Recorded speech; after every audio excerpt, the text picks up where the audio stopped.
Hello everyone, I'm Captain Logan. And I'm Vince. And it's time to recommend things. Vince, what do you recommend this week? I recommend a comic book.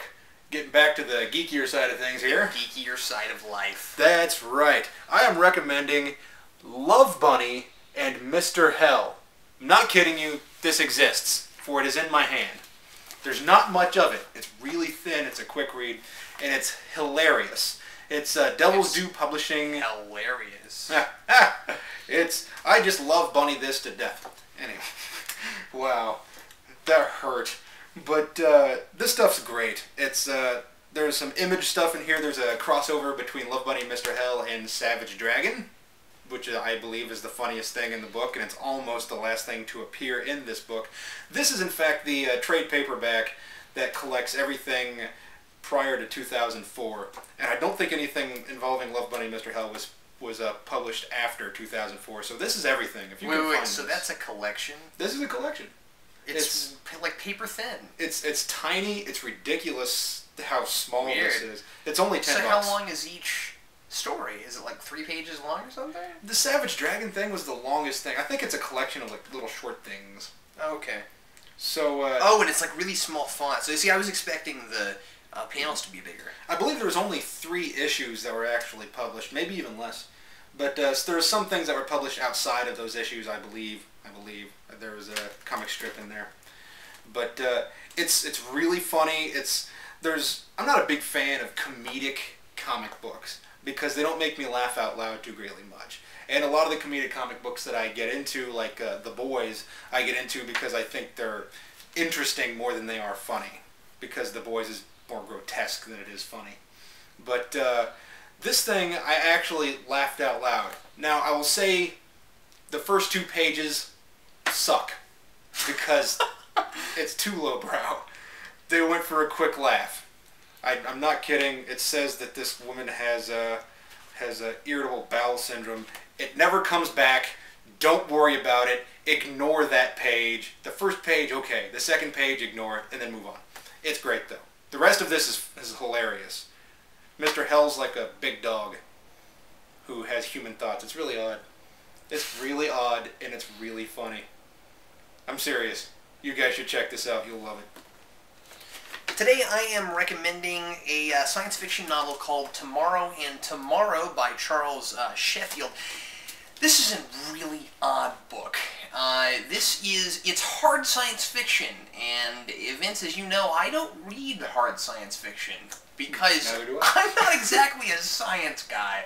That's kind of why we're geeks and not nerds, because we don't do math. The thing is, this thing has a really good story, and so it's the kind of, okay, usually with hard science fiction, I have a difficult time getting into it because the science will trump the plot very often. So you'll get several pages of explanation about how science works, and it will just completely slow down the narrative. So, you know, you got into this kind of problem with things like Jurassic Park, where you know, really interesting read, but I mean there were spans of like 50 pages where I could just totally skip because the plot stopped and the science began. This doesn't have that problem.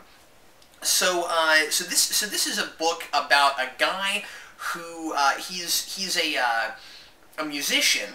He composes classical music, which immediately sucked me into it because he's not a science guy. And it's a hard science fiction novel about a guy who's not a science guy. You see what I'm saying? Because usually you'll get the protagonist in this sort of thing will know too much about science, and that will really bog down the narrative. This guy's just a musician, and he's got a wife who has an incurable illness that's like really rare.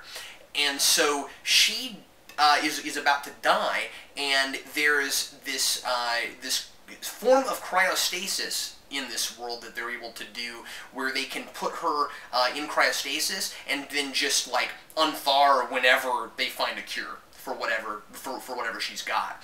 And so the guy decides to try to save up the money to do this, and of course it's like really expensive. And so what he does is he becomes a film composer.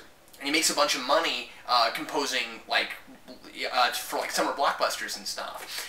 And then he comes up with enough money to put both she and himself into cryostasis, so that whenever they find the cure for her ailment, they can bring both of them back, and then they can just live out the rest of their lives. Well, the whole book is about them constantly getting unthawed and then put back into cryostasis over and over again. So by the middle of the book, it's like a billion years after the beginning of the book.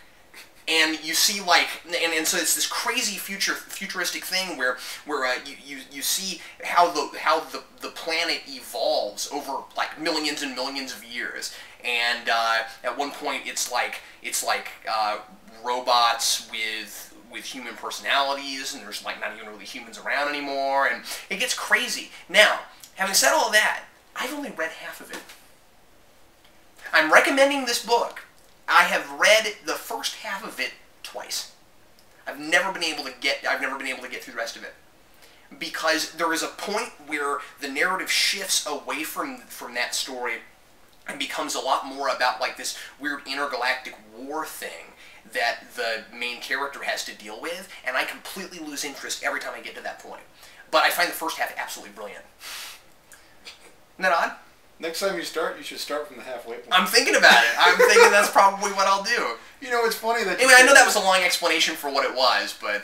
It's funny that you say that they get thawed and refrozen several times, because I've heard that after you thaw meat, you shouldn't freeze it again. Right. Well, I don't remember... Once again, it's hard science fiction, and I don't really get the science, and frankly, it's not that important to me. So I don't remember exactly what the process was, and whether it was actually freezing, or if it was some other method for it.